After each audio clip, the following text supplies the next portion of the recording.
Let's move you back to Rietvlei Dam in Pretoria, where colleague Ayanda Nyathi is on standby. So Ayanda, today the agenda piles firmly on the voices on the ground. What's happening where you are now? Well, I can tell you, Mklo, it's in stark contrast to what sounds like very chaotic scenes unfolding in Stilfontein. In fact, there's such a nice, serene calm here at the Rietvlei Dam. It's located in the city of Tshwane. It's among some of the facilities that essentially, ultimately, once you take into consideration the entire process, services several residents in and around this area. But just some quick information about why this is so important. Of course, just in the last week or so, we had heard from the Water and Sanitation Minister, Phemie Majodina, speaking about the water challenges, let's call them, in the city of Johannesburg. In fact, we are coming out of the first night of level 1 restrictions where water was throttled. It starts at 9 p.m., ended at 4 a.m. this morning.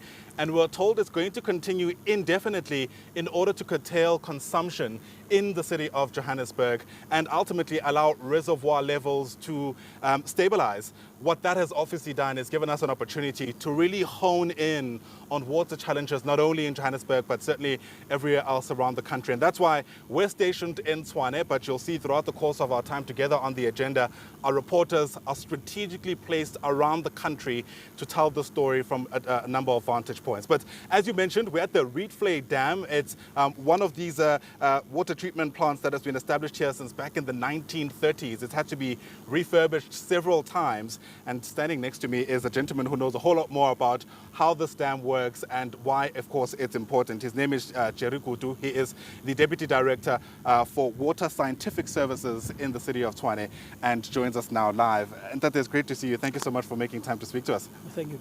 All right, so let's make sense of what we can see behind us. I started off by saying that it's nice and calm here. I see people are fishing. It is, of course, a nature reserve, yes, but doubles up by assisting with some of the water provisions in this area. Yes. We are at Rietvlei Dam. The Rietvlei Dam was built between 1932 and 1934. It is built on the catchment of Sesmel River, whereby it's fed by Sesmel River from Ekurhuleni. It is about 12 million cubic liters of water.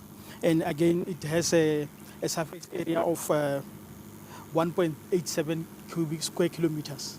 Sure. Yes. And are you able to take us through how many, or let me ask the question this way, how much water can a dam like this hold? It's around 12 million cubic liters of water that we can hold in this dam.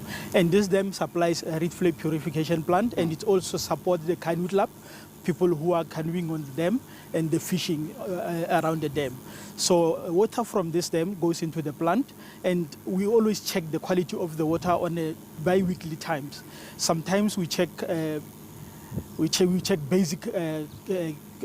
contaminants, right, in the water, of which is your microbiology, your ammonia, your phosphate. And we had some imaging of ammonia within some months ago, but it's subsiding, coming and subsiding.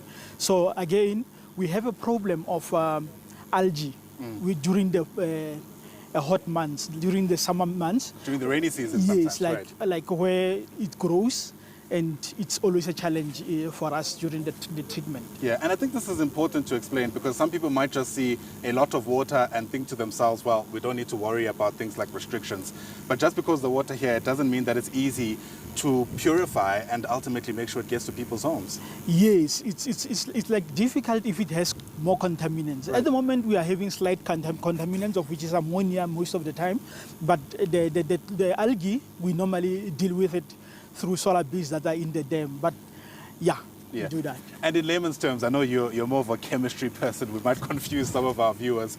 What does it take to purify the water? You know, what kind of other resources do you need?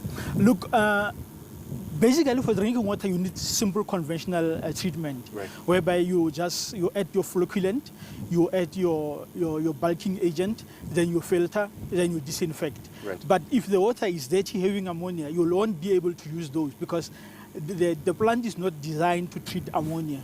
That is why we are having that problem most of the time. Right, yes, absolutely. All right, I suppose there's also a lot of considerations to be made around what it takes to run the actual plant. So I'm going to let you go because we're going to get an opportunity to see that water treatment plant and essentially have a better sense, visually speaking, of what's taking place. So Jerry Kutu, thanks very much indeed for speaking to us.